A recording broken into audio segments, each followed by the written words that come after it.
With the consent agenda. Yeah. Then. Ms. Rhonda. Good evening and welcome to the October 12th, 2023 regular meeting of San Diego Community Powers Community Advisory Committee. My name is David Harris, the Vice Chair of the committee and the representative for the City of La Mesa. Committee Chair Vasilakis is joining us virtually today under AB 2449. Chair Vasilakis, could you please state for the record your reason for attending remotely and identify whether there is anyone 18 or over in the room with you, and if so, your relationship to that person. Yes, thank you, Vice Chair Harris. I am participating in today's meeting remotely under recent amendments to the Brown Act due to a contagious illness that prevents me from participating in person. There is not someone 18 or older in the room with me. Thank you. We welcome members of the public, San Diego Community Powers staff, and our committee members joining us in person and online today. The public, please note that per AB 2449,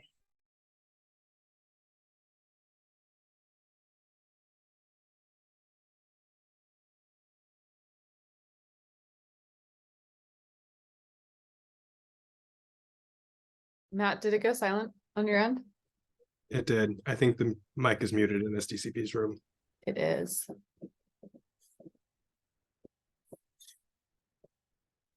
staff. I think we're muted. Oh, You're back now. Thank you. good. I want to thank SDCP staff for making this in-person meeting possible and the City of San Diego for accommodating us here today. I will now call the October 12th, 2023 regular meeting of the Community Advisory Committee of San Diego Community Power to order. As the clerk of today's meeting, Megan Wiggleman will now call the roll. Megan? Committee Member Anderson, Present. Committee Member Price, Here. Committee Member Emerson, Here. Committee Member Netta, Present. Committee Member Webb, Present. Committee Member Hammond, Present. Committee Member Jans, Present. Committee Member Sclafani, Present. Committee Member Schofield, present, Secretary Cazares, Vice Chair Harris, Here. Chair Vasilakis. Present. We have a quorum. Committee Member Emerson, will you please lead us in the Pledge of Allegiance? Face this way. I pledge allegiance to the flag of the United States of America and to the republic for which it stands, one nation, under God, indivisible, with liberty and justice for all. Would now like to take a moment to provide a land acknowledgement. We would like to begin by acknowledging that the land on which we are conducting our meeting is located in the traditional territory of the Kumeyaay people. We recognize the Kumeyaay Nation as the rightful stewards of this land and are committed to learning from and working with local Indigenous communities to honor their sovereignty, respect their cultures, and support their efforts to heal from intergenerational trauma and systemic injustices that continue to impact them today. Thank you to the Kumeyaay Nation and all the original stewards of this land. We look forward to working in collaboration to build a more just, sustainable, and resilient future for all. So a quorum is present. First up on the agenda is special presentations and introductions. I would like to welcome the following new employees to San Diego Community Power. Ashley Rodriguez, Local Government Affairs Manager under the Public Affairs Department. Timothy Treadwell, Senior Program Manager with Programs. Emily Fisher, also a Senior Program Manager with Programs. Christopher Stevens, Procurement Manager with Finance, who will be joining remotely. Timothy Treadwell is unfortunately ill and not able to join us today. For the rest of the team, would you like to say a few words and tell us about your roles? Sure. Hi, I'm Emily. Ashley should be here soon, so hopefully she makes it before the introductions are over. But I'm Emily, the new senior program manager on the programs team.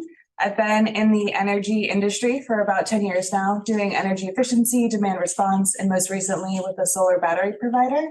And I'm very excited about designing programs within my local community. I've lived in La Mesa for about 6 years now, and just really excited to be able to serve my neighbors and the people who are part of my community. Welcome. Welcome. Hi, everyone. This is Ashley Rodriguez. I'm here remotely instead of in person today, but I'm excited to begin working with you all. I'll be managing our relationships with our member agencies and other political stakeholders in the community.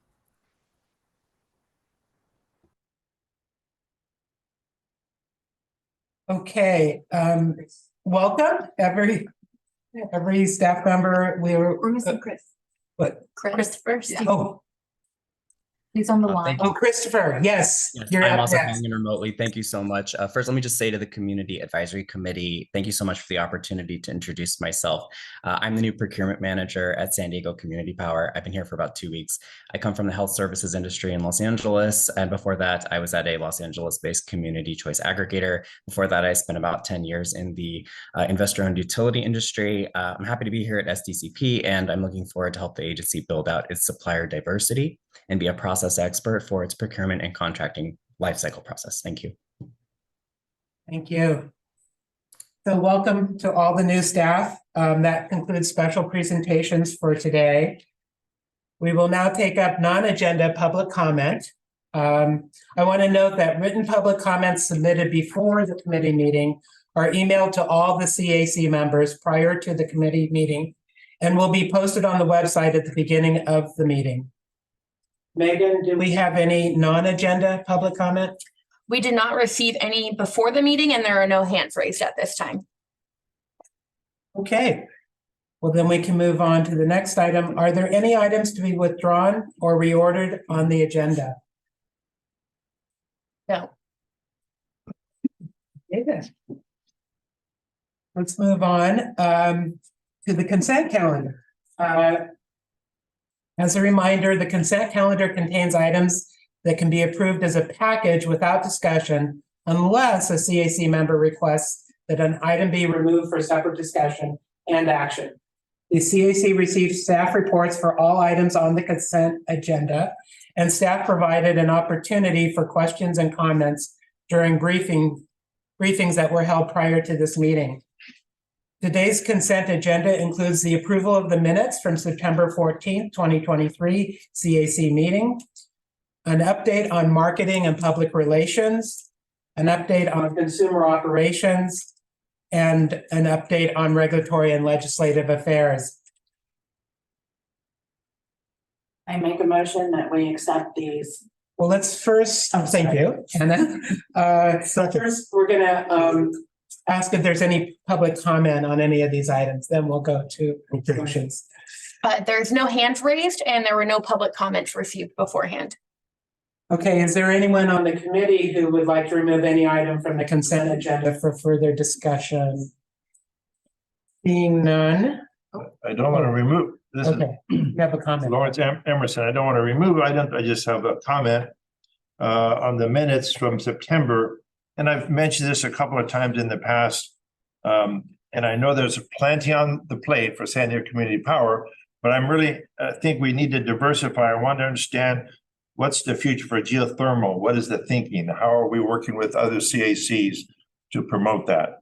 And I would like to get a response what the long-range plans. And I know that's a long-term effort, but I would like to get some feedback from San Diego Community Power in the near future, if possible.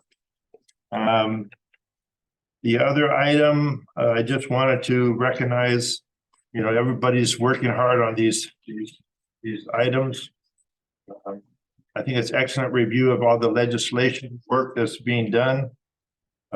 Again, I think we need a lot of diversity. I know the remote grid effort by San Diego Gas and Electric. We really need to have more resilience in our grid. So I recognize the effort they're making. I appreciate the comments to improve their pilot project so that it maximizes the benefit to the customers. I think that the CPUC and the RA or resource adequacy that's been brought up, and where they issue fines if the CACs don't meet those resource adequacies. I think the CPUC needs to eliminate constraints that exist and make it easier for CACs to promote various forms of energy. And I think including battery storage from the individual homes.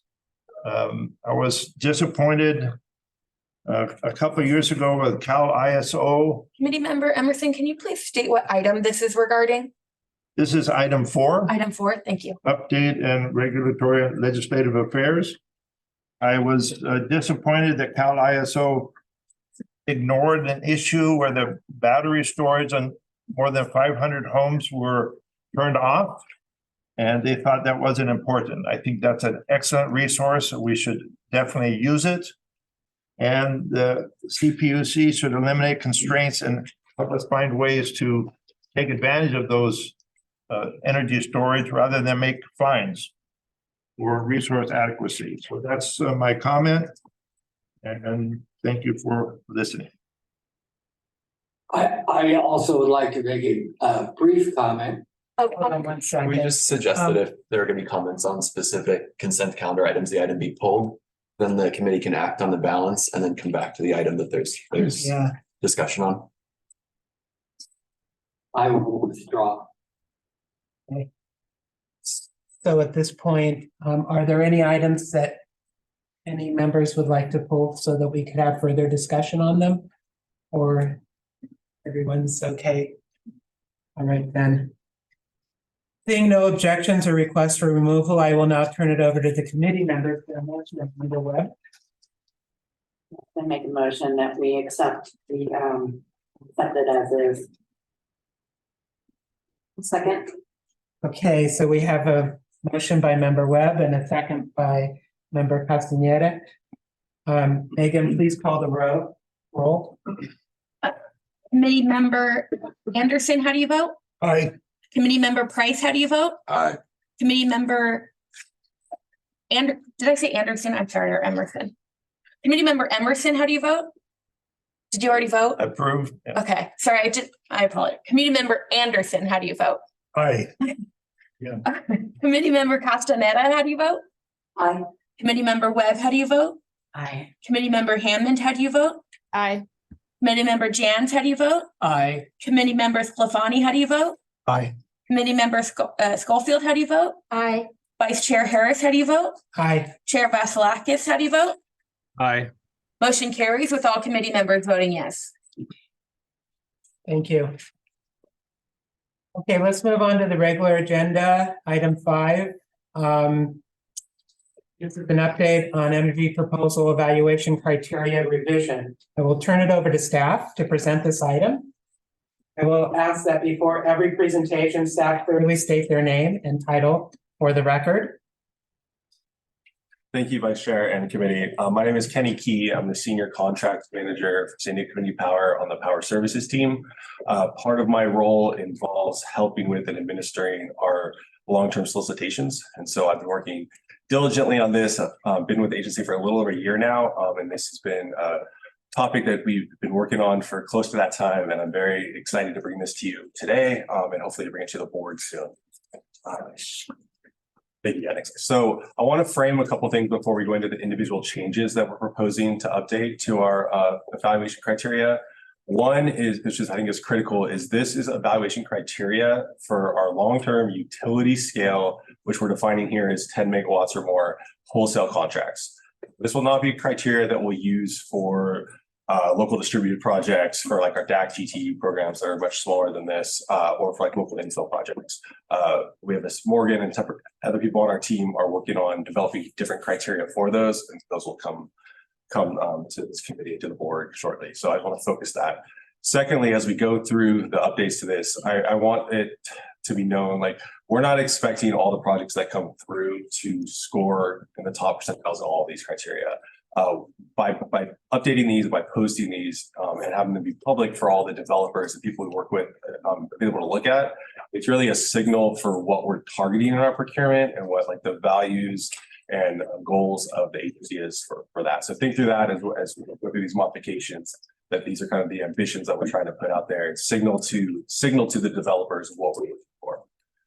So again, just a little bit of background to this for those of you who might have been familiar with the whole process. There was an interim criteria prior to 2022 for the evaluation of solicitations. In early 2022, criteria was taken to the board and was approved. And that's what we've been using ever since. We talked with the Energy Contractor Working Group, the subgroup of our board, and got approval to maintain that through now, because again, we had a lot of new staff on power services. We were anxious to get some solicitations out. We wanted to get some experience running those and be thoughtful about the revisions we're going to take here. We have done a lot of focus groups internally. We have taken some of our suggestions both to that Energy Contract Working Group as well as to a couple of the earlier community advisory committee groups, as well as to an ad hoc committee of the community advisory committee. And we got a lot of good feedback there. So all of that has been compiled and put into what we're going to present today as our recommended updates to the evaluation criteria. So let me start going through here. If you just take a step back, with 6 criteria, we're not modifying the 6 criteria. So we look at location, quantitative value, project development status, community benefits, workforce development, and environmental stewardship. We're not proposing to modify any of those 6 or add to those. What we are proposing at the first level, before I go into the individual ones, is in the prior scoring criteria, there was not consistency across those criteria as far as the scoring threshold. So some had 3 criteria, some had 4. It wasn't consistent. So we're proposing to have consistency across all 6. There's letter scoring grades A to F, so 5 criteria for each of those 6. And so that's the broader one. If you go to the next slide, I'll start going through the individual changes for the criteria. So the first one is related to location. And so everything you'll see here on these next few slides, if it's highlighted, those are the proposed changes. So for this, again, you can see on the left, we're now proposing 5 different rankings for these. For local, the change we're making here is we've targeted previously San Diego on that local. As you may know, in Imperial County, there's some projects that require import rights that are in IID territory. Some could be CAISO projects. We have limited import allocation for what we can do for projects there. And so we're proposing for the high score here to have it be projects within San Diego or Imperial that do not require import rights. Those that are in Imperial that do require import rights would be in the medium plus. So still score very high in the overall threshold, but would be in the highest category. Next slide, please. So in the next quantitative value, again, going to the 5. So that's the change here is going to 5 versus I think it was 3 before. The only change we're recommending here is to more clearly state that we're looking at and evaluating the timeline and expectations for SCDS, which is full capacity deliverability status, which is critical for RA. This is important now because in the current procurement environment, a lot of them were talking to projects before they had this. You talked to us 3 years ago, no one was procuring or signing contracts unless they had that. That's not the state of the world now. So it's critical for us to look at that as we're evaluating these projects. Next slide, please. So on project development, again, going to the 5 criteria, or sorry, the 5 scoring rubrics. And again, the only thing we're modifying here or proposing to modify here is adding deliverability to interconnection status, just to make sure it's very clear that we're looking at that and evaluating that. And again, trying to signal to developers that the further along they are, the better. But that's criteria we're going to have to look at. Next slide, please. Okay, so now we're going to get to 3 that have a little bit meatier changes. So the first is community benefits. So again, went to 5 versus I think there's 4 criteria before. On the first one for a high score, we did a couple things here. So first, we slightly broadened the locational aspect of this. So you can see most of that was not changed, but we did add more on tribal land with consent for that as we try to work closely with those partners. The second thing we'd like to add to this is if they've set up or committed to a community benefits fund that specifically benefits SDCP customers. So if a project has done that as part of the procurement process, they would be in the high score. Can we ask questions? Is it all San Diego Community Power customers or the customers that are directly impacted by the local development? The current thinking on this is that would be all. I think that's something open to discussion. Would welcome feedback from you and the board. I think right now it would be all. And what are the defining characteristics of community outreach? That's a kind of vague. It's kind of vague. Yeah, great question. And so, yeah, I don't think it's been, to be honest, I don't think it's been fully fleshed out what that full definition is. Typically, when we get offers and applications in from these large solicitations, there'll be large sections from the developers where they outline what they have done. And yes, it is a little bit subjective and it can be look at that and say that's enough for what the community outreach is. But typically it's have they notified the local communities, have they held, a lot of times have they held a public forum for anyone in the community to go out and comments on the project. And that's typically the minimum extent of what we see for that. Some go well beyond that, but that's typically the minimum requirement. Okay, great. I have my hand raised for 2 questions on that. Please. For the fund, is there a certain dollar amount that's required? And it says they're committing to doing this. Is there a way to ensure that they actually follow through with it? Yeah, great question. So the second one, answer. So the committed to would be, so some might have set it up prior to submitting a project to one of our proposals. For committed to, there would be contract language in whether that's the power purchase agreement or the long-term energy storage agreement, where committing contractually at least to do it. So to the first one, no, we have not set up a minimum threshold. So I think that's a good comment. I appreciate that. And that's something we can consider and would love feedback. Thank you. Thanks. Continue. Okay, thank you.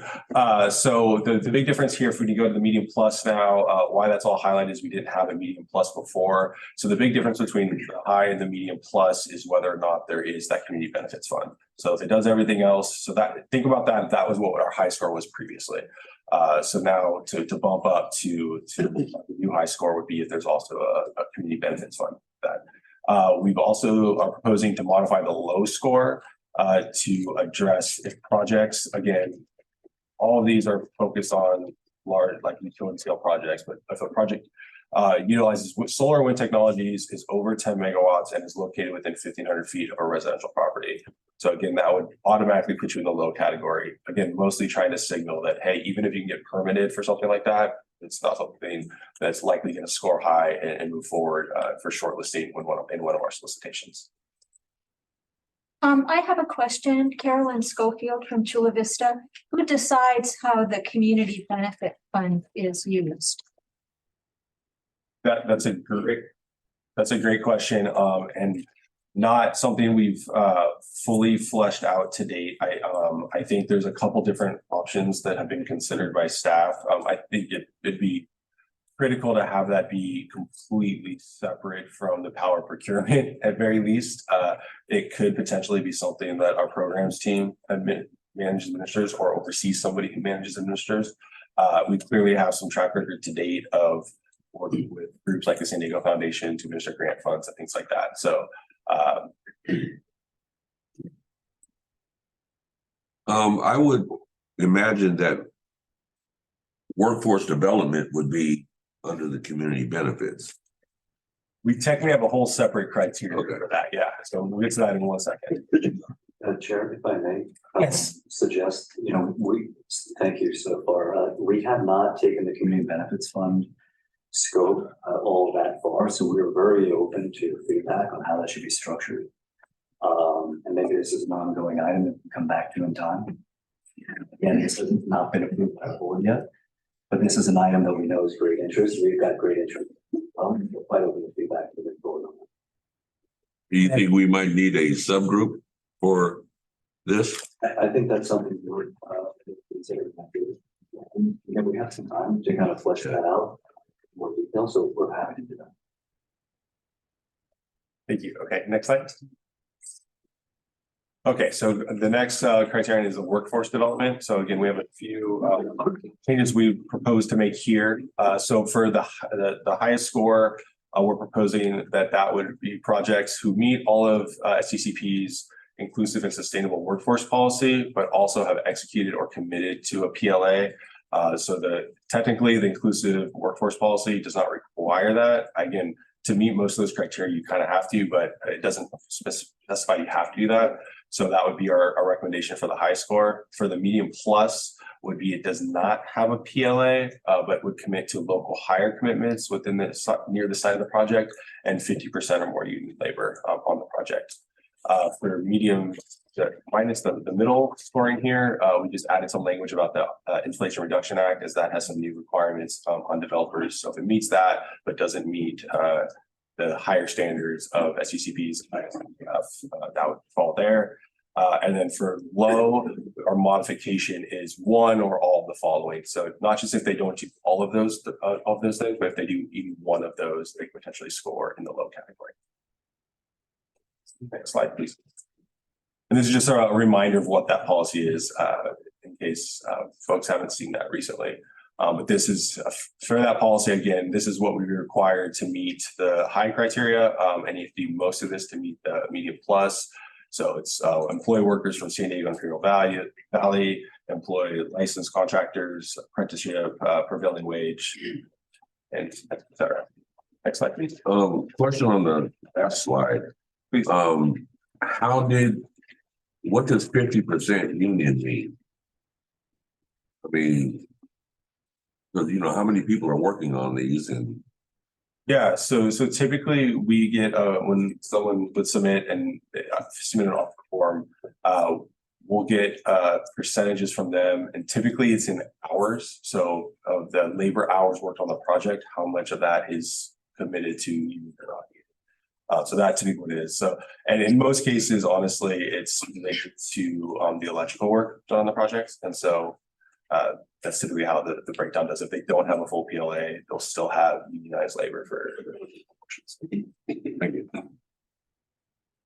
Could you go back to the community benefits slide for a second? Sure. Now, the high and low criteria seem to be contradictory. I'm misunderstanding.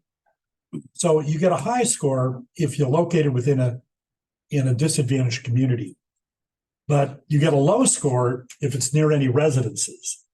Now, how can it be in a disadvantaged community and not be near any residences?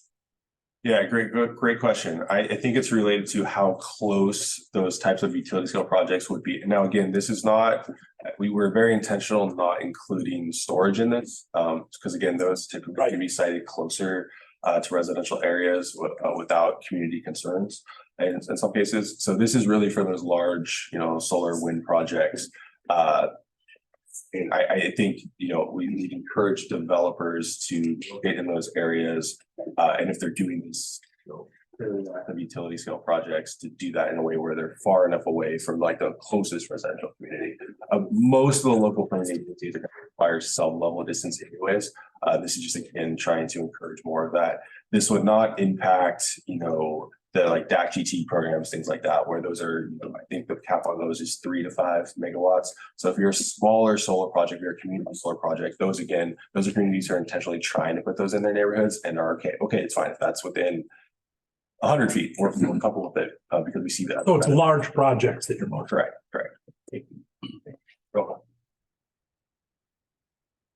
Yeah. All right, next. Okay, so the last one, environmental. So here again, went to 5 scoring criteria and wanted to make a few adjustments here. And so for the high score, we have in other STCP literature items that would state encouragement for helping with localized air pollution. We, prior to this, did not have any of that in the scoring, environmental scoring here. And so we really wanted to add that in and really be able to collect some data and include it in our offer forms with projects as they come in.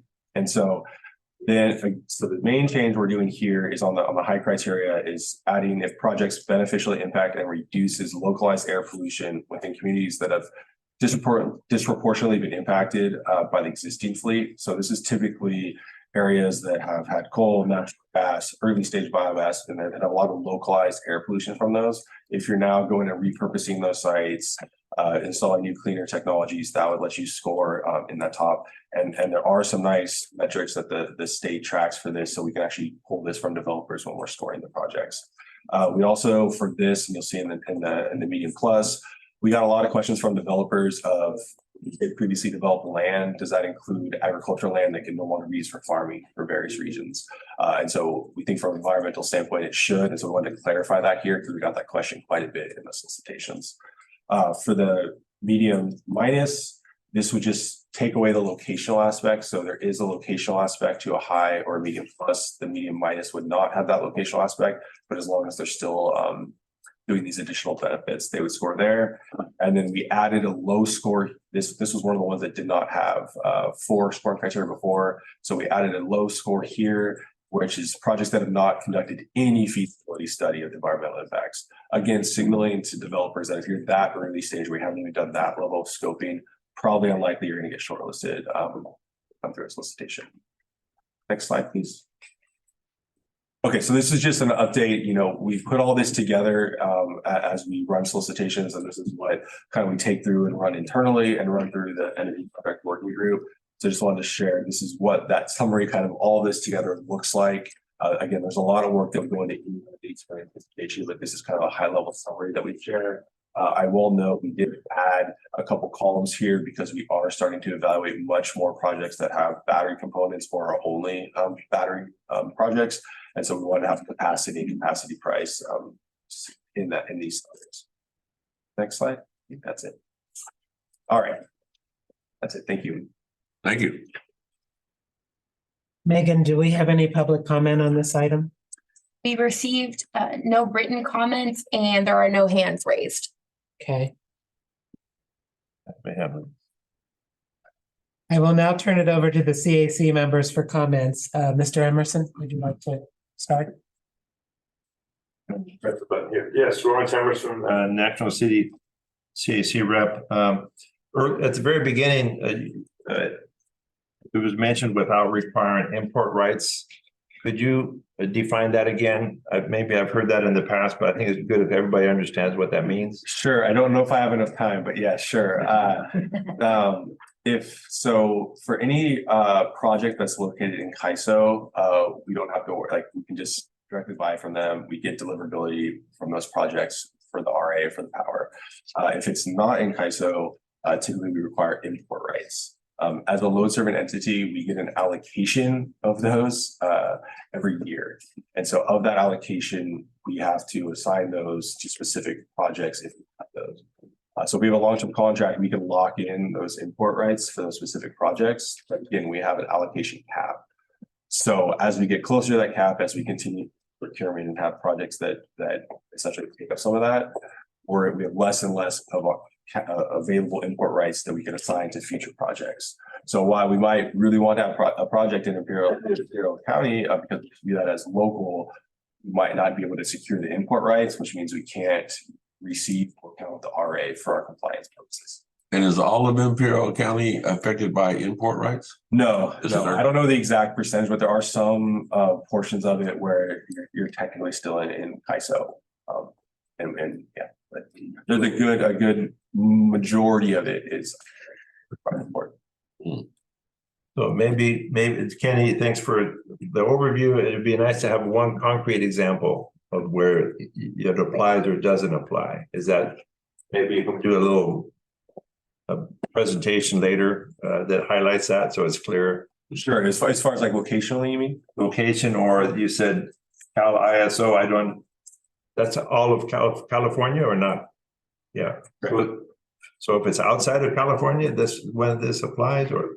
Sorry. It's not all of California. There are certain parts of California that are different, that are not part of Cal ISO. So any there or anything out of state typically would require import. Okay. It gets more technical because there are technically some out of state projects that are part of CAISO. So yeah, I'm happy to follow up though if that's something that's of interest. Some simple graphic or math that would kind of demonstrate that.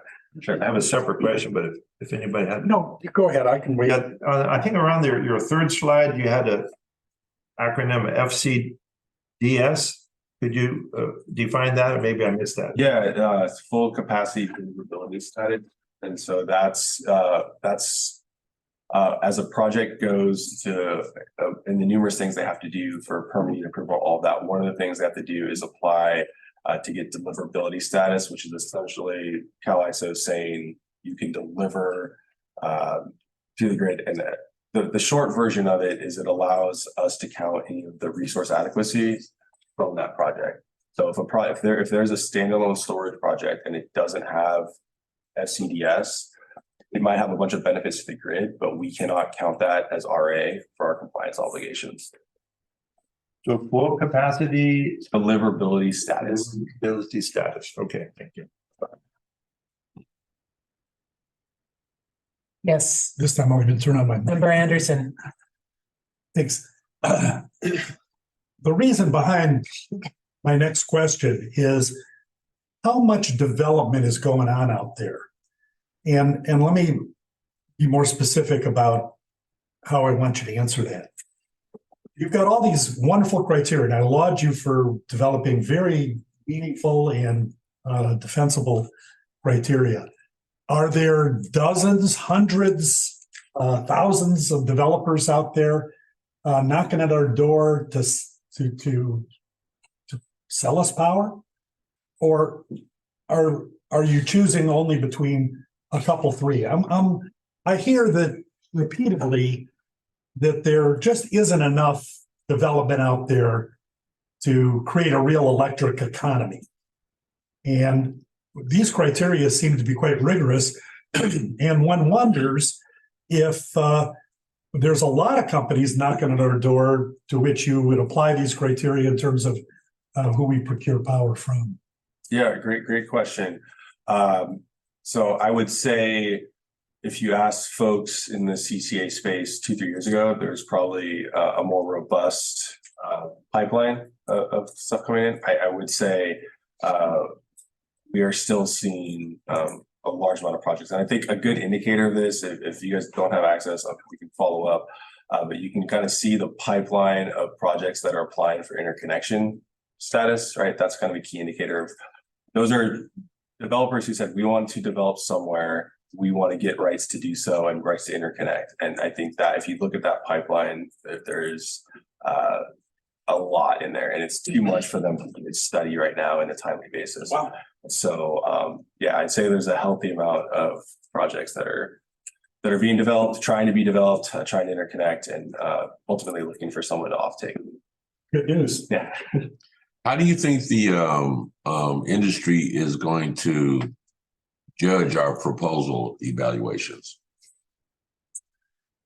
Yeah, great question. I'm not sure. It's interesting. There are a few of us in the power services team who kind of came from the developer side, and so I'm me being one of them. So I mean, I think they'll view them as fair. I think they always look at, like, they understand at this point now, the CCAs have been around long enough that they understand there's a different dynamic when you're working with the CCA, and that they're going to look more holistically at projects than just purely price metrics. So I don't, it's hard to know how they're going to respond. I don't think there's anything in there that's overly cumbersome on them or would shy them away. Again, with our messaging of it being, we're not expecting every project we contract with to score high in every criteria, right? It's a signaling method. And again, if we can find a bunch of projects that do all that, great. It's unlikely, right? So it's more of a signaling method. So I don't think developers look at it as, oh, we have to score high on everything. If we don't, this is not even talking to this group. Thank you. I have a follow-up to that question, if I may. Okay, Member Anderson. And are these criteria then widely promulgated, distributed out to the developer community such that they know how to rank higher if they? Yeah, I hope so. I mean, we try to make them as public as possible. I mean, they're posted on the website. We try anytime, we have the Q&A about it. We try to point people to that. When we're at conferences, when we talk to folks, like we point them to that. So yeah, I think we do our best to try to get that out as much as possible, and would encourage like the you all and the groups that we work with to, as you're talking with developers, point them to that as well. Thanks.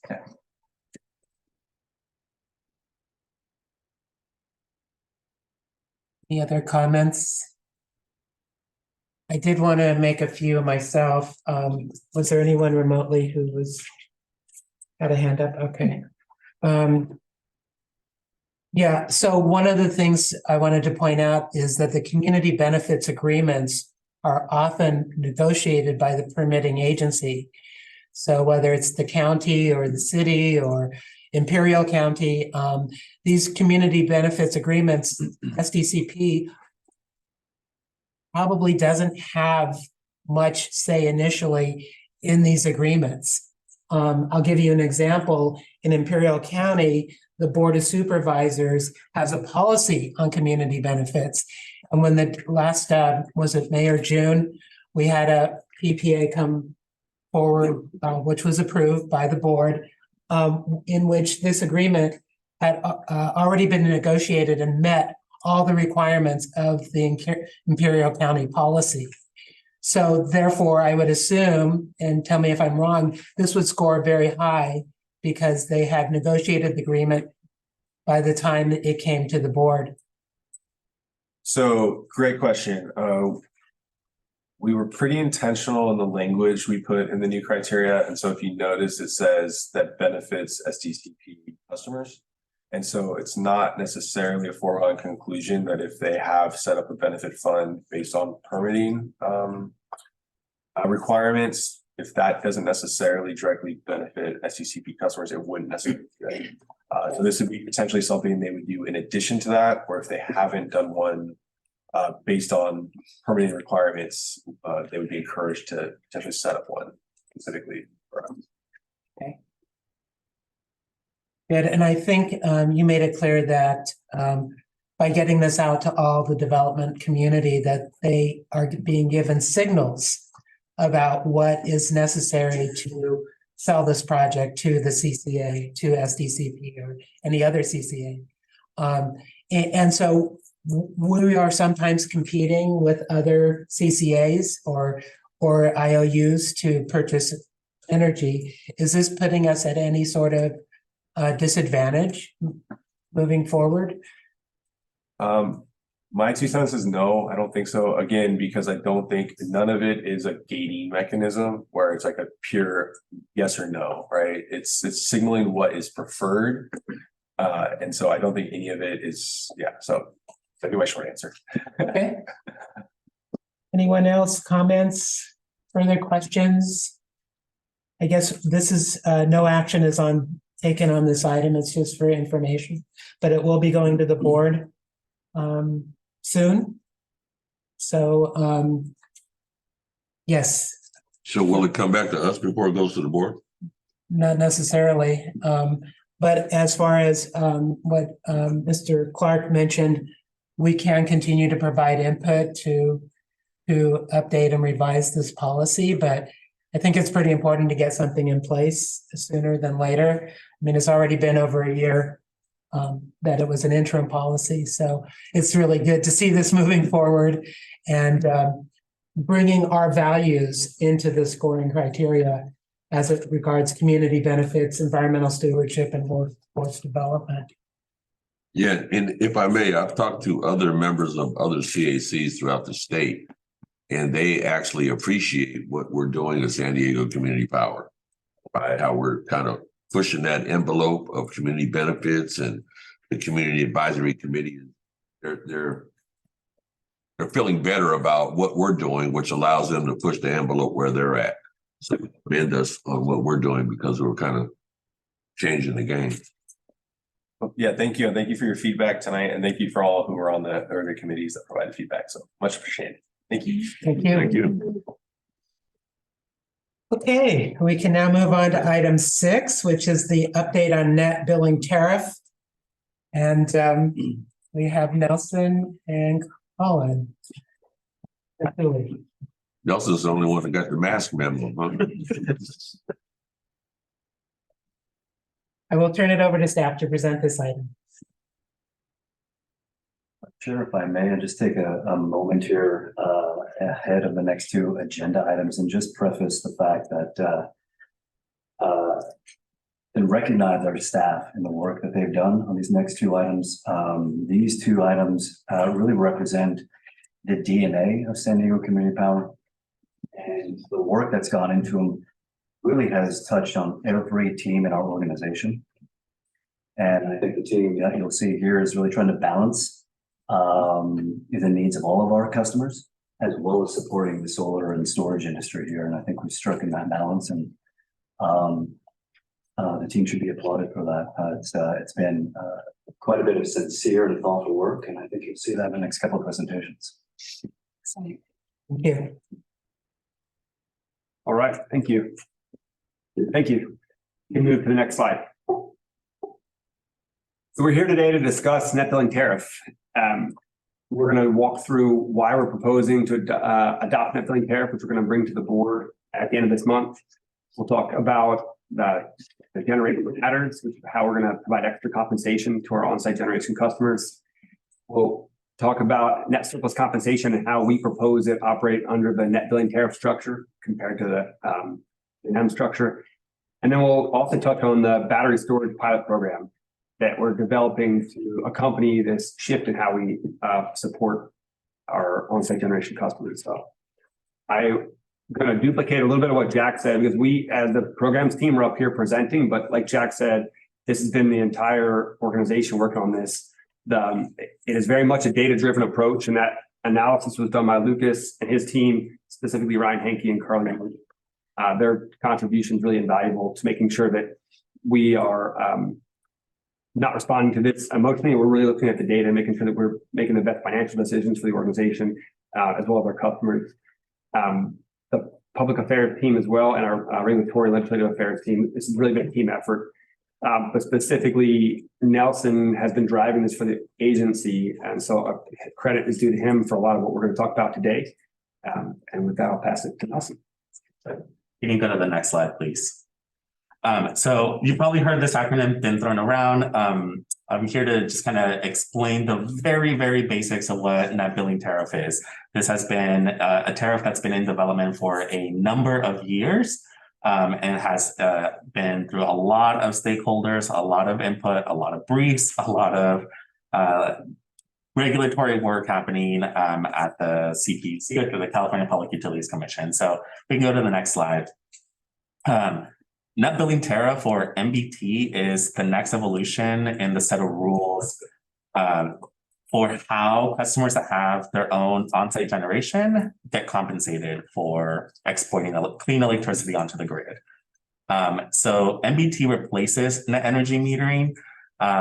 It's really important, and I emphasize this a lot, where to call it NBT and not NEM 3.0, because the structure around NEM completely changes. It is no longer a net energy metering structure. It is a net billing perspective. So I try to be very cautious in just saying NBT. So NBT aims to ensure that the generation, on-site generation industry continues to grow sustainably, while at the same time balancing the cost and benefits to all customers, including those that decide to install renewable energy and those that cannot afford to do so or can't because of the location. Next slide, please. So just a quick background on the net billing tariff and how we ended here. So the CPUC started this proceeding way back. It's been ongoing since the NEM 2.0 tariff was established. But they started this proceeding, and as part of this proceeding, they decided to do what they called a look back study. So looking back and essentially evaluating how the NEM 2.0 tariff was performing. They determined through this study that the NEM tariff as it stands was not cost effective based on the amount of money that was going into the compensation for billing credits, and it was actually leading to higher rates for everyone across the board. We don't necessarily take any stance on that look back study. The CPUC issued that as part of the ruling. They decided it is a conclusion of law and was part of the final decision that the PUC adopted. So in this tariff and this new proceeding, they determined that a new tariff was needed, and so they solicited all these ideas from multiple parties, from the solar industry, from equity advocates, from the utilities, from everyone. So they got this. In addition, they commissioned a white paper from this firm called Energy and Environmental Economics, or E3. To help them guide in this discussion and kind of get an idea of what a potential next tariff would look like. So that's when all the hearings, the testimonies, the briefing, proposals, it's like pages and pages and pages and pages of just documents being submitted to the CPUC from everyone involved in this proceeding, and years worth of work that was done. And so they finally got to a point in December of 2022 where they issued their proposed decision and then finally adopted it in December to be implemented this year. So next slide. The way that what the CPUC was attempting to do with the net billing tariff was to design a tariff that really balances the cost to all customers.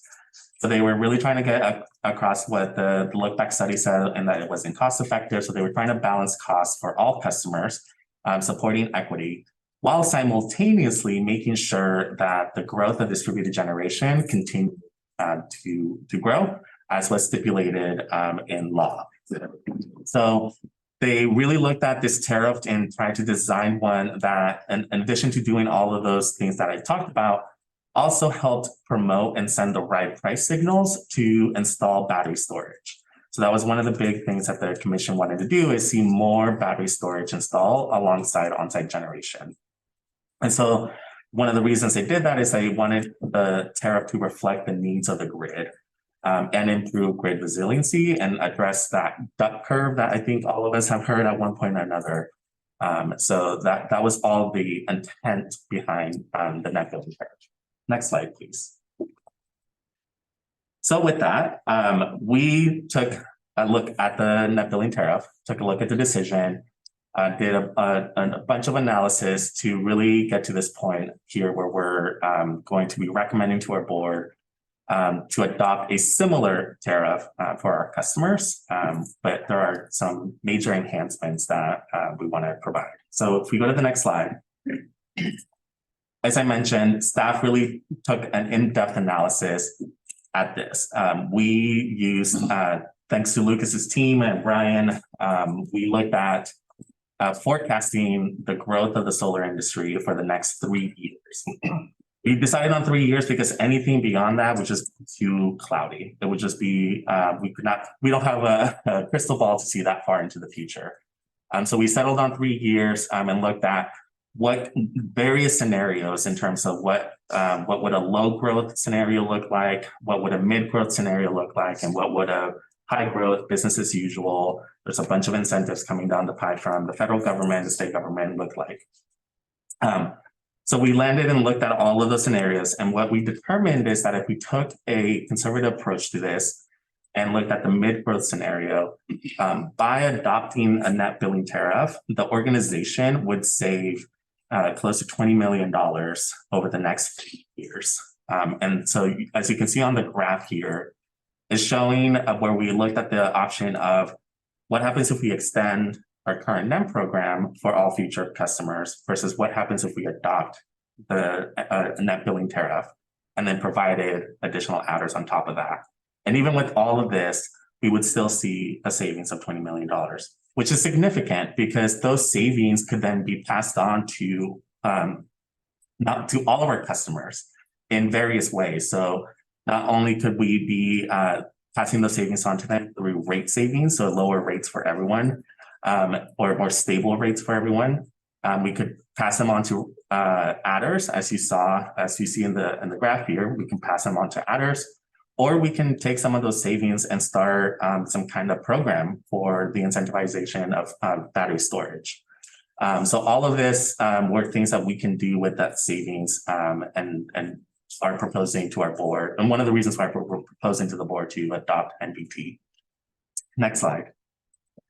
Additionally, our power services team, shout out to Byron and his team, they looked at SDG&E's avoided cost calculator rates.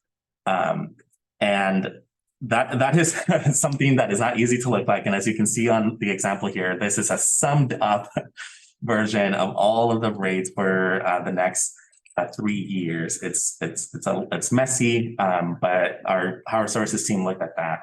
And the reason they did that is because under the net billing tariff, whenever a customer is exporting energy to the grid, it is being compensated at those avoided cost calculator rates, or an average of those. There's more math that kind of goes into that, that the CPUC established as a way to make things simpler and a not so simple tariff. So like I said, our power services team, as well as our consultants, looked into the documentation, into those rates, and tried to determine, was this a sufficient proxy for our own load and our own rates? And what they determined is that not only was it sufficient for the proxy, it was a thoroughly done process to try and estimate the future, to look into the 9 years into the future and see if those rates were appropriate. And so for the simplicity that it brings in communicating to customers, and that like we can just tell customers that you will be compensated at these rates, there's no difference between whether you're on SDCP's NBT program or not. We're recommending to the board to also follow and adopt using SDG&E's rates for the compensation process or bill credits. Next slide. Can I ask a question before I forget? Because I can feel it slowly fading away. Yes. The $20 million in savings, can you kind of explain that? Is that $20 million in savings to San Diego Community Power, and where does that come from? Yeah, it is to the organization. So, and then we would be able to determine where to spend those savings. Correct. Yes. So where do the savings come from? The savings comes in the fact that because the avoided cost calculator rates are lower than retail credits, because we will no longer be compensating any export at retail and instead at the avoided cost calculator rates, there's a significant savings there related to that that we then pass on to our customers. So you're buying the solar I generate, you're buying it back at a little higher rate. A little lower rate. Yeah. You're buying it back. You're buying it from me at a lower rate? Yeah. Not for current customers, for future customers. Oh, okay. Yes. So what about current customers? Current customers would not be affected by this change until they reach their 20-year, what's called a legacy period. Right. I really don't like the term grandfathering for a number of reasons. So I use the term legacy. And so the CPUC established a 20-year legacy period for NEM1 and NEM2 customers. And so it's based on when you interconnected. Okay. And so for those customers, you will not be impacted by net billing tariff until the end of that 20 years, right. At which point you would be transitioned into net billing tariff. Thank you. This is Lawrence, National City. I have a related question. Just defining avoided cost calculations. And that's just for the generation side and not related to the grid where we don't need to develop grid or infrastructure? It's for all. So the avoided cost calculator rates take into effect all transmission, distribution, and there's a generation component as well. They take into account a number of other pieces into that, but it's everything. And we would only be using the generation component. Thank you. So if you, this is where I say this is where we start to be a little bit more creative and enhance our tariff compared to the utilities. And honestly, looking at what we're proposing here, I think we have one of the most competitive, most generous, most customer-centric approach that we have seen from any other community choice aggregation program in the state. So we've been in discussions with them throughout a working group, and when we shared our update, they've been like, wow, we're not doing that. So we looked at other staff reports, and I think I'm really proud of what we tried to accomplish here. So we go to the next slide. So more a little background, but as part of this process to establish a net billing tariff, what the California Public Utilities Commission tried to do is, under MBT, they tried to aim for a 9-year payback period on average for all customers. So using that 9-year goal, they looked at all of the utilities and determined that 2 utilities needed adders in order to achieve that 9-year payback period. They determined that because the rates in our territory are high, projects were already achieving a 9-year payback period, or were below that 9-year payback period. So you can kind of see in that lower chart graph below, residential customers in SCG territory are seeing about a 6-year payback period, 9.95. But so anyways, the reason they aim for that 9-year and they decided to provide adders were to PG and SCE. So they decided to provide adders for residential non-care customers as well as residential care customers, and nothing for our territory. So we looked at that, we were not happy with it, and we decided that we needed to do something and also make our program or tariff a lot more customer centric. So what we're proposing, if we go to the next slide. So what we're proposing is that we add what we're calling generation adders to make this a lot more competitive and customer centric. In our attempt to add these adders, we had a number of goals that we were trying to achieve, including the enhancing the competitiveness of our program and making sure that the value to our customers was clear. We were making sure that what we wanted to do is close that generation bill credit gap and ensure that we had a lower payback period for customers to make it more financially attractive and continue that growth of distributed generation in our territory. We wanted to ensure that the adder was simple to understand. Of course, not to dig too much into the CPUC, but they made it just a little bit complicated where the adder kind of decreases every year and no one really knows how much it is. So we said, no, we just want it to be easy and easy to understand for customers. And at the same time, we wanted to make sure that we were addressing and promoting equity for care and fair customers as was stipulated in our community power plan. So with that, we are proposing that generation adders for all our customers.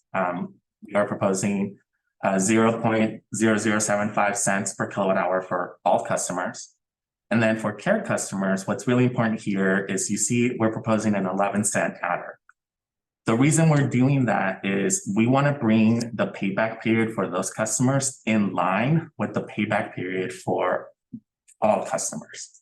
So as I mentioned earlier, residential customers that are non-care have about a 6-year payback period, and care customers were under the CPC that said it was about 8.5. We said that's too high. Why are care customers seeing an 8.5 payback period?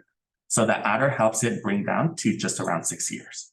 We are providing equity to make sure everyone has around a 6-year payback period for all customers, for care and non-care residential customers. Next slide. So that is, sorry, I should have advanced to the next slide to kind of explain that concept. So you can kind of see here where we're aligning the payback periods to be around 6 years for all customers. And I know that the numbers are slightly off, but that is an average. And so I know some customers will see slightly lower or slightly higher payback period, but around customers. This adder would be in effect for 6 years. From the moment that the customer enrolls. And again, it's because it's a payback period. So after they pay back their system, they would, that adder would sunset as well. Next slide. Okay, and here's the last complication I promised for you all on net billing tariff. So next slide, please. So an additional change that happened under net billing tariff for net billing tariff customers is that the PUC authorized the utilities to implement what's called an adjustment. Our team has called it a clawback provision in some ways. Essentially what the utilities contended and the CPC agreed was that because all electricity exported to the grid is now being compensated at avoided cost calculator rates, for them to pay NSC on the net energy that was exported throughout the entire year would be considered a double payment. And so we didn't really agree with that. We thought it was not a very customer-centric viewpoint. We felt that the true-up period is really where there's a distinction in where billing credits are generated and where customers are compensated for putting more electricity onto the grid than they consumed in that entire year. So our proposal here is to not implement that adjustment. It's pretty simple. We're saying that we should treat all net billing tariff customers the same way we treat net customers currently and just pay them the net surplus compensation that they deserve and not implement an adjustment that would otherwise take money away from them in that process. Can we legally do that? Because we have authority to establish our own rates and programs. So that is all the complication related to MBT. This is a big topic. So of course, before we brought it to you all with our proposal, we wanted to make sure that we talk to other peoples and other stakeholders and get ideas from them. See, like, are we on the right track here, or are we just completely off base?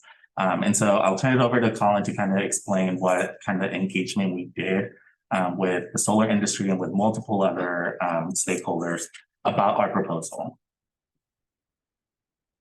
Nelson passes the not complicated stuff over to me.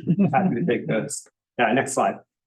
No, this actually is a complicated part of it, not from a technical standpoint, but making sure that we were incorporating feedback or spending time to get out ahead of this meeting and ahead of the board meeting and talk to the folks who this is going to impact was important to us. And so if you can imagine that presentation at 2 levels down at the 2 levels down in technical level, that's what we did across the board with industry. We wanted them to understand why we were approaching this, and we wanted them to try to help poke holes in it. And so speaking with industry, a couple I'll call out here on the slide, the California Solar and Storage Association, as well as Vote Solar and SEIA. We met with their national organization. We met with their California state director. These are all either solar advocacy organizations or organizations that represent the solar and storage industry broadly in California. And they were generally very supportive of what we were doing. And several of them said that, like other CCAs, several of them said, well, we haven't heard from any other CCA. You're the first ones to come bring this to us. We appreciate this. And have you talked to other CCAs about your proposal? And like Nelson mentioned, we talk regularly with our CCAs, and every CCA operates differently for their own territory and their own IOU. But we are proud of what we put forth, and we were especially proud when we got relatively positive feedback from industry. We also talked with environmental advocates here with Climate Action Campaign and others at Sierra Club, and we had mostly positive feedback. And when it was reasonable, we tried to make adjustments to the proposal that's in front of you all today. What was the bad feedback? Yeah, I would say that there's still some folks who think that the original NEM framework is the most advantageous for rooftop solar customers in the state, and that's been a feeling for a long time, and it's hard to transition out of an incentive program. NEM's been around for a long time. It is part of the reason, plus CSI, the California Solar Initiative. Those two programs are part of the reason why California is a leader in solar that it is, and San Diego is a leader in solar that it is, and it's tough to transition off of incentives like that. And the PUC didn't do it at a snap of a finger. They spent 2 years talking about it, and we didn't do it at a snap of our fingers either. We spent time thinking about how this would impact not only industry but also our customers first and foremost. So the outreach we're happy with, and we wanted to highlight that here. Next slide. And one of the things that most folks from industry wanted to hear about was the battery storage incentive program that we're developing to accompany this shift on how we compensate on-site generation.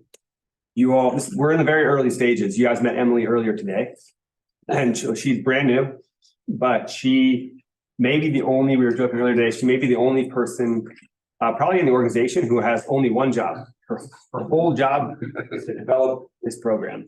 And it's not going to stay like that, unfortunately, Emily, but for now, her focus is this. And I think that's emblematic of how focused we are on it and how committed we are to making sure we design a program that works for industry and works for our customers.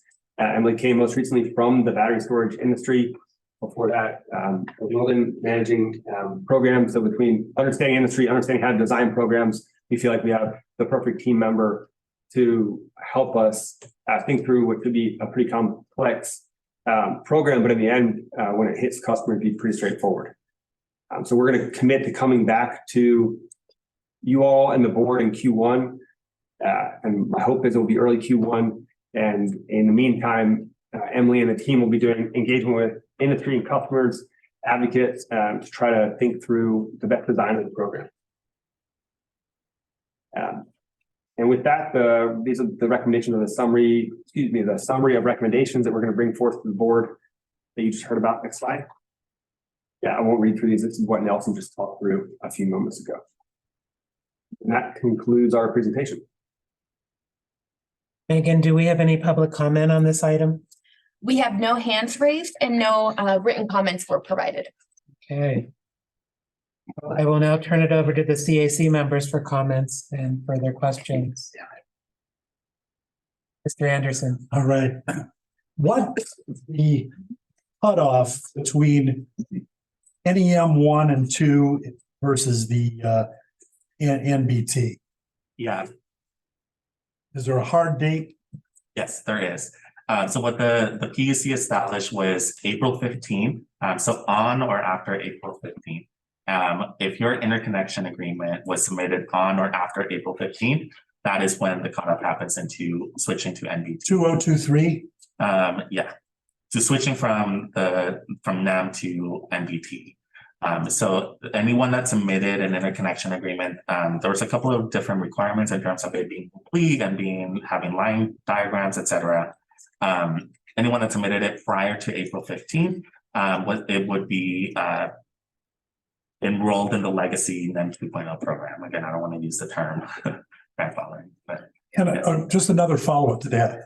If a person had rooftop solar all along, but they decided they were going to add 10 more panels, would they be grandfathered or legacied into the NEM 1 or NEM 2 program, or would they have that portion be an NBT, or would the whole thing go to NBT? Yeah, and it's one of the where I hate to say it depends, but it really does, because what the commission set are some rules in terms of if you're installing up to 10% more capacity, you can still continue having your legacy NEM 2.0 program.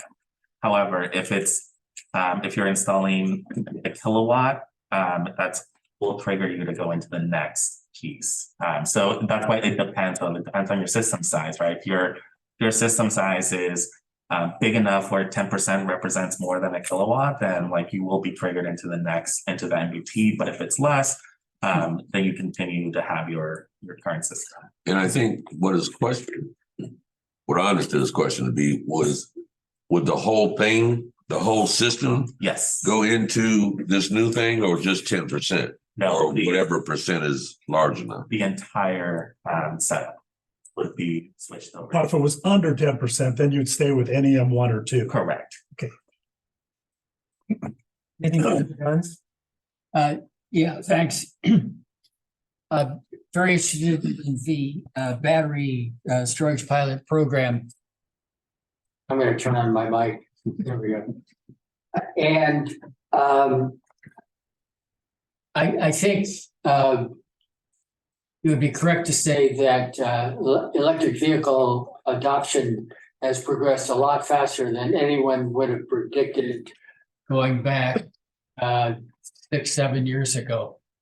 And there's this potential.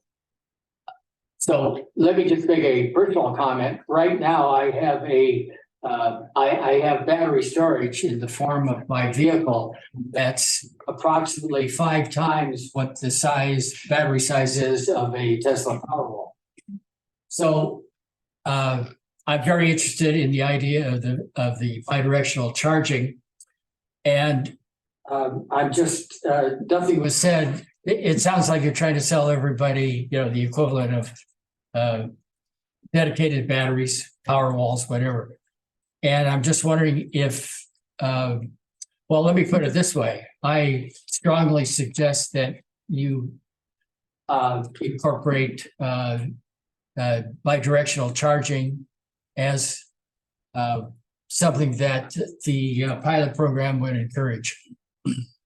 Yeah, thanks for the comment.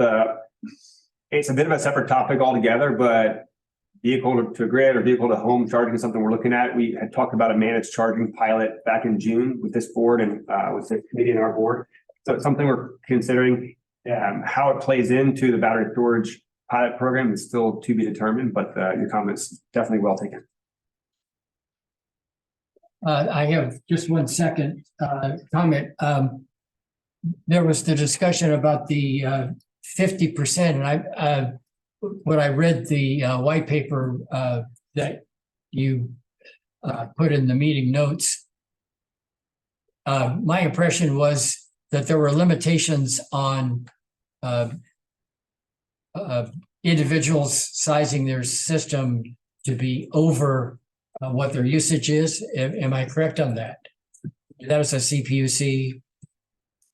Correct. Yeah. So one of the big changes they also did as part of this structure with net billing tariff is they allowed customers to size their system up to 150% of their historic load, with the anticipation that electrification is going to happen. And so therefore, at some point, everyone's either going to have an electric car, a heat pump, multiple heat pump technologies, but heat pump and induction. So they were anticipating that. And so they are allowing customers to install up to 150% of their home's load.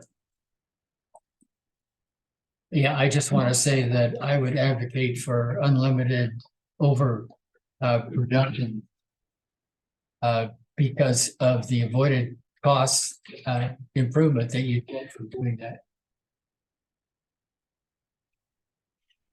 Any other comments or questions? Yes, Mr. Scalfani. Scalfani, Chulista. Question on the net surplus compensation. What do you estimate is the outlay that San Diego Community Power will spend reimbursing for that? Yes, that is a good question. And I apologize, I didn't put that in our presentation. I believe that's included as part of the staff report that we put in the fiscal portion of our staff report. So if you allow me, I can try and pull it up real quick to give you an. Sure. I'm very curious about it. And then in the cost difference between compensating under NEM and that billing, that savings, 20 million, does that include this net surplus compensation? Is it net? It is not. The savings is related, only takes into account the net billing tariff and the adders. The reason we didn't include that for the compensation is because we have to provide compensation or net surplus compensation to all customers, including 2.0 customers. So it wasn't included as savings because it was just something that we were going to have to do anyways as part of our treatment for solar customers as a whole. And I'm sorry, I'm pulling up the agenda right now. Yeah, so on that graph, you could assume it'd be the same amount on top of both those graphs. So it wouldn't impact the delta at all. It makes sense. You're already paying it and you will continue to pay it. Right, it's a constant factor in either scenario. Either the NEM, the black bar is looking 3 years forward. If we were to continue to stay on NEM for just new customers, 3 years looking forward. And the right was if we didn't have this tariff. And so in either one of the scenarios, we're going to have a net surplus compensation component of the policy. To answer your question around what the cost would be, it's about for forecasting for the next 3 years it would be 3.2 million over 3 years. Okay, and then when you bring this to the board, I might imagine a question like, well, how did you settle at these amounts? How did you settle on, the $8 million, versus how did you settle at 22 million in savings, right? Because that would have went into the rate. So just curious, how did you land at that number? Yeah, for that, I would have to bring up Lucas, who's our he's our technical expert, and his team was the one who compiled all the reports to look at what they did is looking at how many customers are we anticipating to switch over to NBT or sunsetting their legacy period.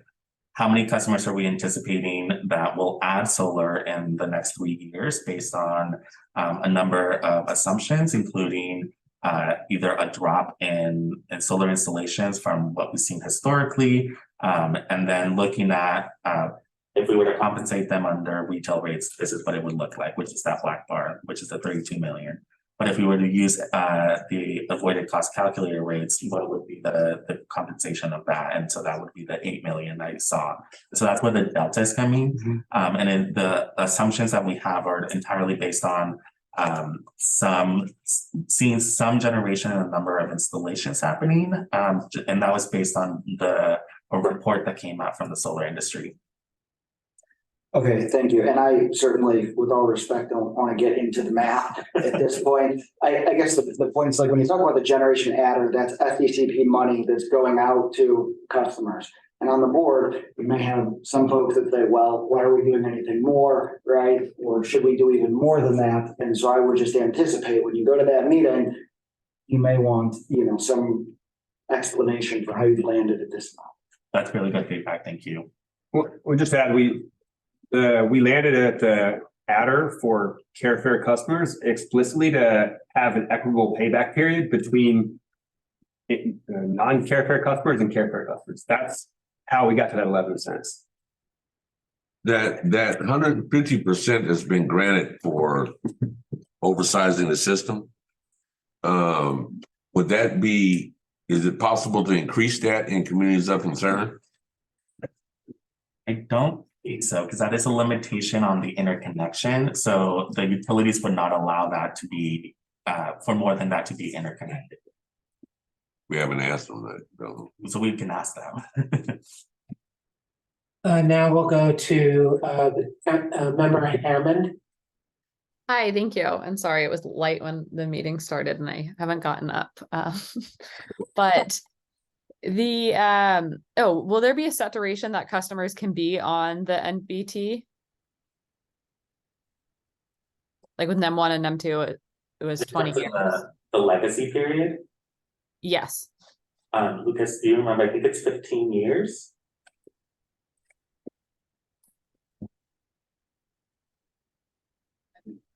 Is Lucas going to chime in? Oh, there. Good evening. My name is Lucas Luto. I'm the Director of Data Analytics and Account Services. And I will be answering that question. In terms of the legacy period, it's actually 20 years from the permission to operate. And as far as the transition to net billing tariff, as Nelson explained, any interconnection agreement submitted after April 15th, those customers are taking service or should take service under net billing tariff, but because the billing systems for the IOUs were not ready for it, they are currently being served on an interim basis under NEM 2.0 until December of this year, when they will be trued up and then transitioned over to net billing tariff. So, I do understand that part. I'm wondering, when someone goes on NBT in the future, say next January, someone signs up to go solar. I understand that SDCP every 3 years or in 3 years is going to reevaluate it. But if someone signs up next year, how long are they able to be on the current NBT? The NBT tariff is essentially the effective tariff going forward, right? But I think your question is centered around the adder mechanics. And for that, I think we do have a 3-year window through December 2026, if I remember correctly. Okay. The intention is to reevaluate the adders leading up to that third year and then bring back a recommendation on if we should revise or adjust in any way, depending on how the market responds. But if someone signs up, there's nothing in writing saying that like you can be on this for 20 years. This is how we're billing.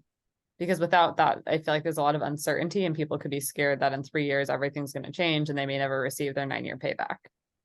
Okay, yeah, I think I understand your question, and yes, so the decision and the tariff, and we can update our own tariff language to reflect that. But the tariff does say that a customer enrolling in MBT will be billed under MBT for 20 years. As a legacy period. Okay, so my question was, yes, it was SDCP going to do that, and if so, would SDCP have any rules where if someone adds to their system later that say in 4 years there's a new tariff in effect, will someone be able to stay on this new MBT, or are they going to get kicked off of it if they add on to their system this large amount?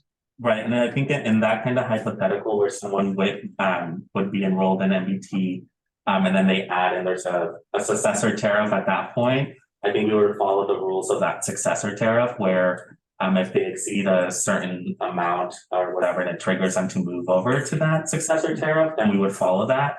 But otherwise, they would continue to be billed under MBT for that legacy period of 20 years, similar to the NEM 2.0 customers currently. Okay, thank you. And I'll just say I support Gary's suggestion to increase the 150%. Previously with NEM, SDG&E had to credit people, although excess credit they were giving wholesale anyways.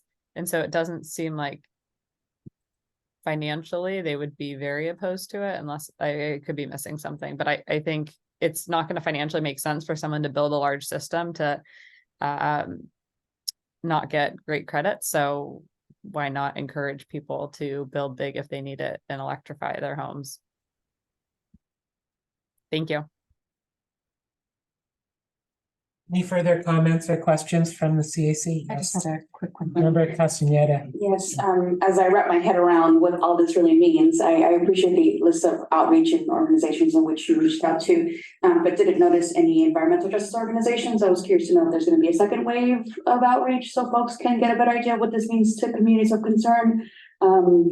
The Environmental Health Coalition is a great partner in National City. You want to make sure that they're well versed on what this means to communities that they serve. Yeah, absolutely. Our plan, project plan is that following board adoption, if there is one, don't want to speak for the board, right?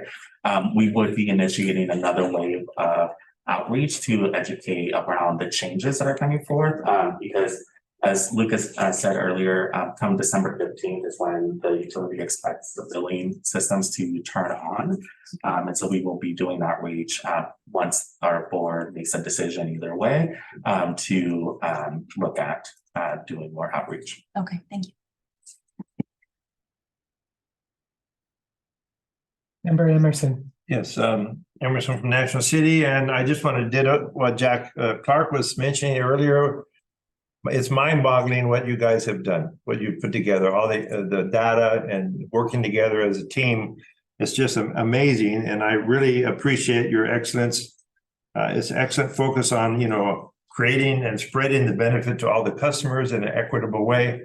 And I'm glad we're leading the charge. Thank you so much.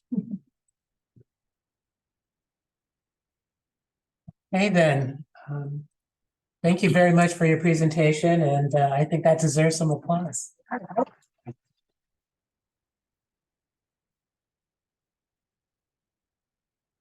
Next item.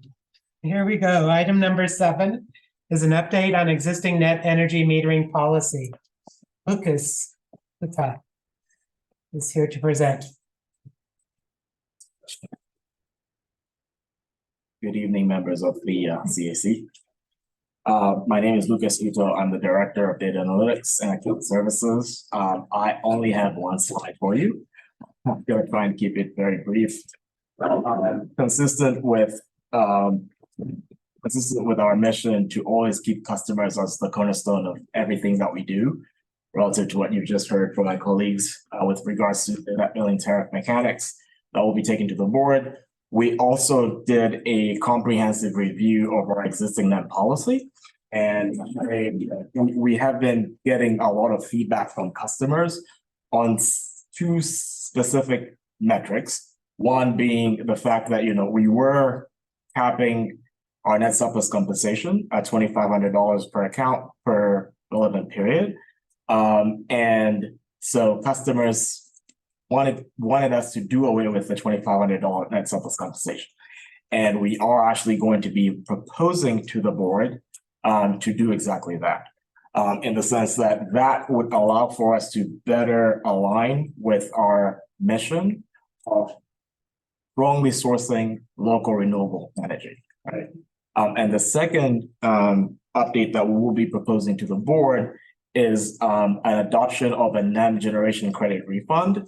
And this essentially will allow customers to not be negatively impacted by our default monthly NEM billing option. As the members of this committee know, we offer two NEM billing options, one monthly, the other one annual. The annual billing process or the annual billing option is consistent with SDG&Es.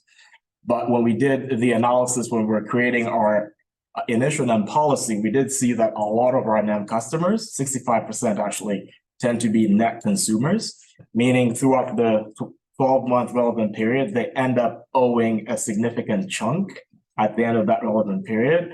And so to make it a little bit more customer-centric, we defaulted into the monthly billing, which allows for that large lump sum to be broken down into 12 installments, if you will, such that the impact isn't as material as it would be at the end of the relevant period. But what we have heard over the last 2 years since we started serving customers is, depending on when the customer billing mechanics occur throughout that relevant period, there could be instances where a customer has a NEM credit after, let's say, 2 months worth of billing. And when you get to the end of the relevant period, that credit can not be used to offset what was already billed initially, right? So then this second enhancement to our existing NEM policy is going to help us address that particular problem or that particular issue, in the sense that we will be able to put the accrued NEM credits into the next relevant period to allow for the customer to draw from it in the next relevant period.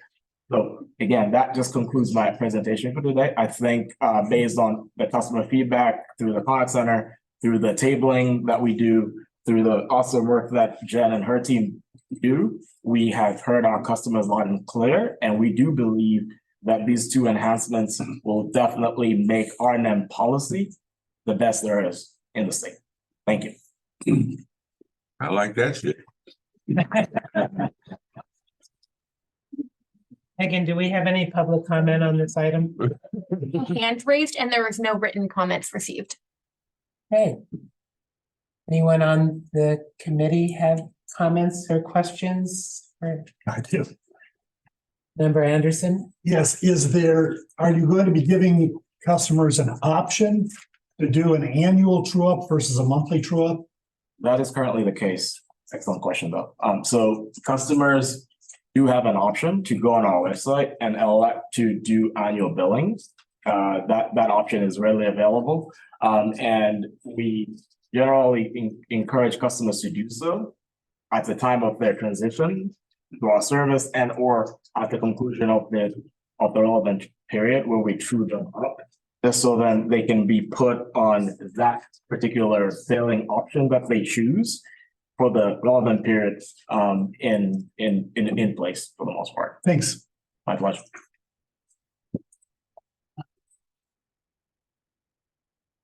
Yes, Member Scalapani.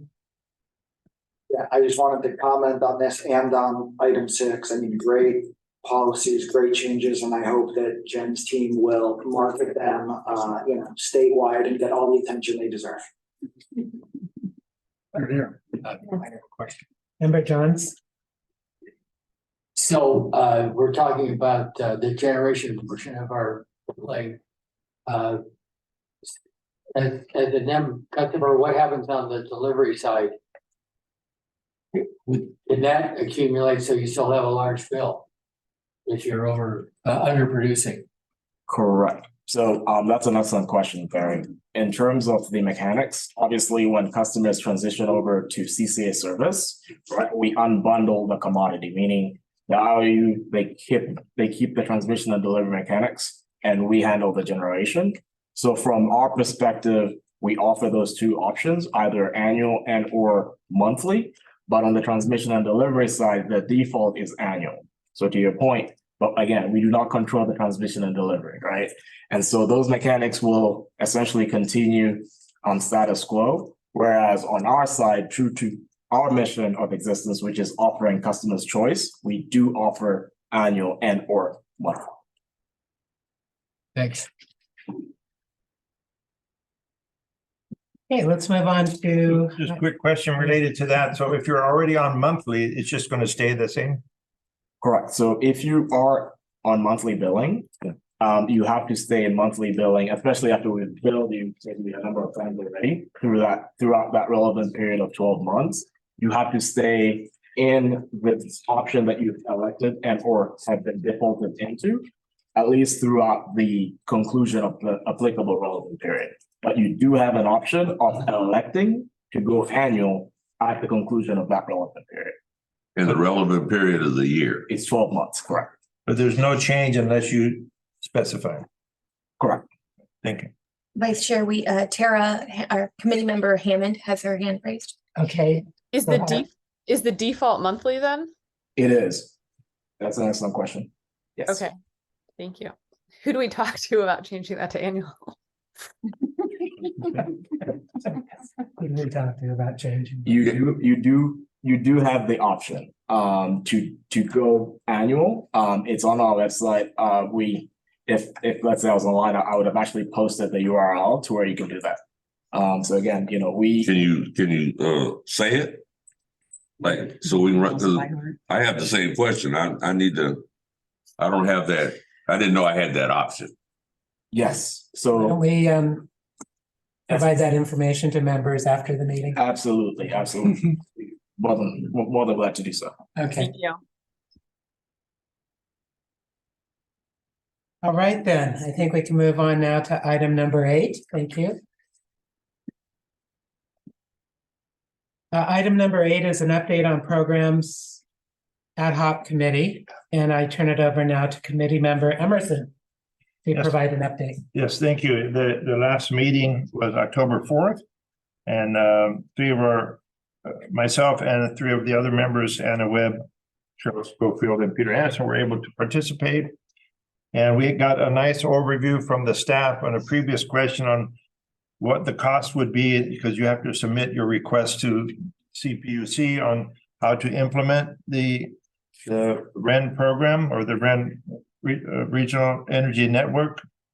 And so they gave us an overview of how that would be done and the expenses. So they're moving forward and what's needed to present to the CPUC. And whenever that is approved, some of the funds would be used for in-house staff to do implement some of the various parts of that program that benefits the community, or in some cases they might hire outside assistance to help with those efforts on those different programs for the regional energy network. I open it up to Peter or Anna or Carol if they have any other thing to add. I would just like to state that it's really encouraging to hear all the work that's being done behind the scenes, you know, with regard to community programs and programs going forward, you know, and other types. But it's a pleasure to serve on this committee. Thank you. I would like to add about the energy education and online marketplace. So if you've looked on the website lately, have you seen that there's a new tab? And have you looked at it? It's under education. And the 3 items under that are electrify your life, power your life, and energy savings tips. And so this is the beginning of the idea that we're going to educate and also provide services with eventually with an online marketplace where people can actually go in and get quotes on the things that they would like to do. So it was really exciting when I opened up the program and I saw it there, and it's really in depth. There are several different layers that you can access of information.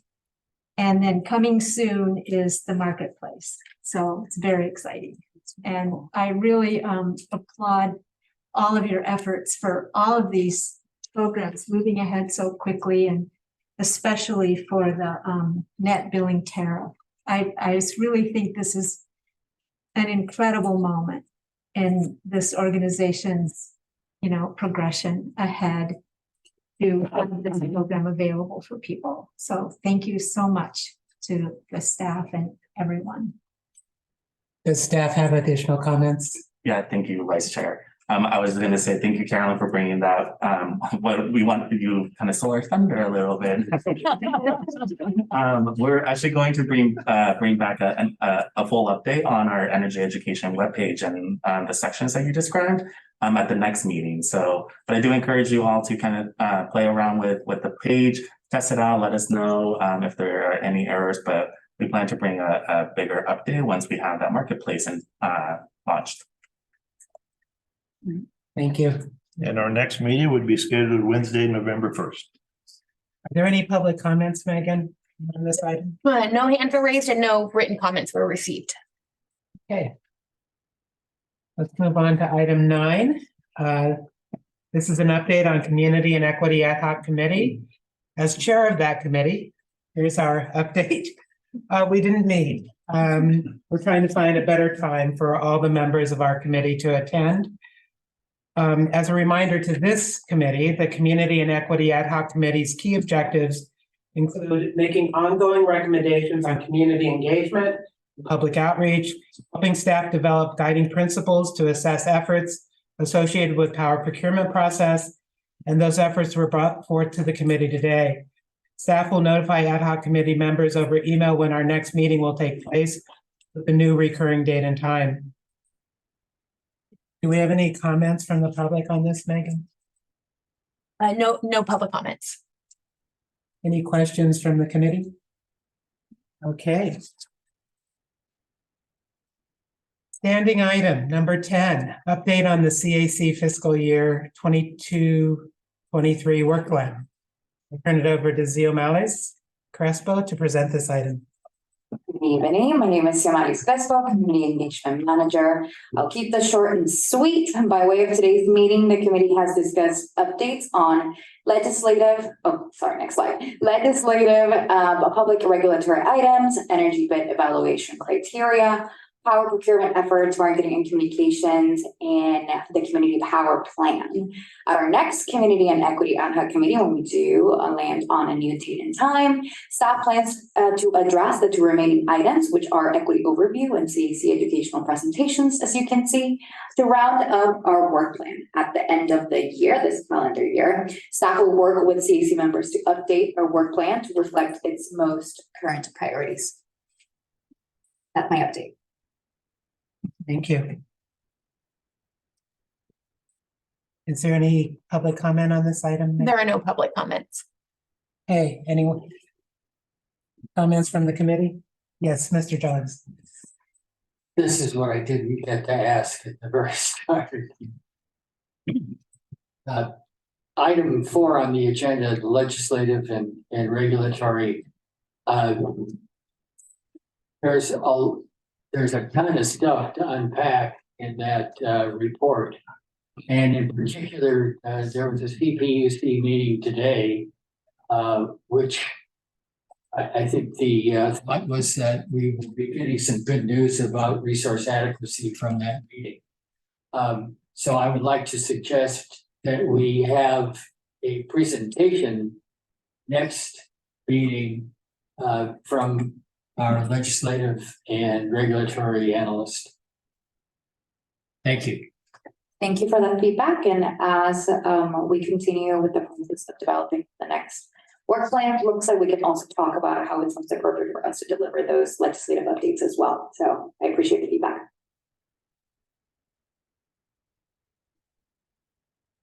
Okay, next we'll move on to potential agenda items for Board of Directors meetings. This is a standing item. As a reminder, the CAC may bring items to the attention of the board in two ways. One, through CAC reports submitted to the board, and or two, as a discussion item during a board meeting with the approval of the Chief Executive Officer and the Chair of the Board of Directors. Do any of our CAC members have recommendations on potential items for Board of Directors? Member Webb? I don't necessarily have a recommendation. I have a question. We've had a vacant CAC position now for a long time. And I believe there have been two people that were recommended, and I wondered when that might be taken up with the board. We've been working with the Board of Directors to get to that vacancy. I'm happy to kind of chat with you offline as to where the process or where we are in the process of that, but staff is doing their due diligence to get them filled. I'm sure. Thank you so much for the update. Can I ask a question? Where is the vacancy? From what municipality? Imperial Beach. Imperial Beach. Tom Summers, of course. Yeah. He stepped back, and I'm trying to think how many months ago, but Yeah, it's been a while. so, I've been trying to hold down the fort and make recommendations, but it really does take two people for a community because you bring different things to the table. So absolutely. Thank you.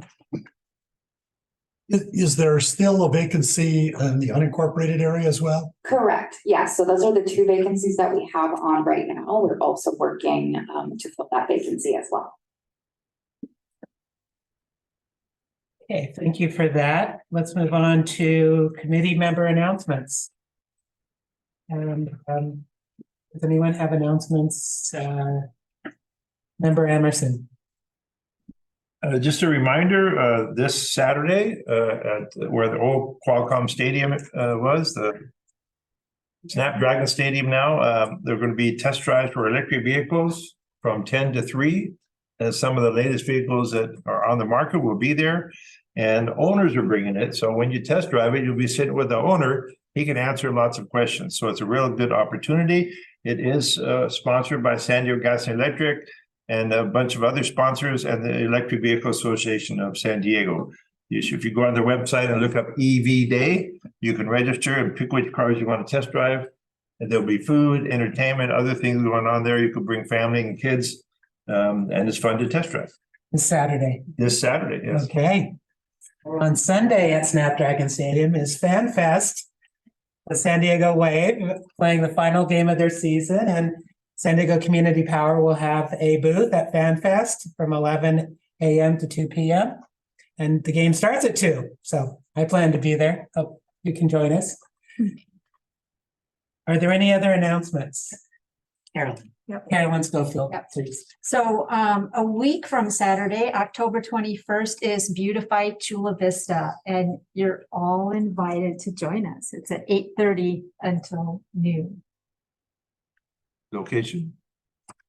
There are two, CO has sent out the announcement with the link to click on. There are 2 locations that you start from. And so when you register, you fill it out, and that's where you meet. And then from there, you go to where the fun is. Along with the link to our net page so that you know where to opt in for annual versus monthly. I'm happy to follow up with this committee with the link to register. San Diego Community Power will be sponsoring the event, so we're really encouraging folks who have time to volunteer to join us that day.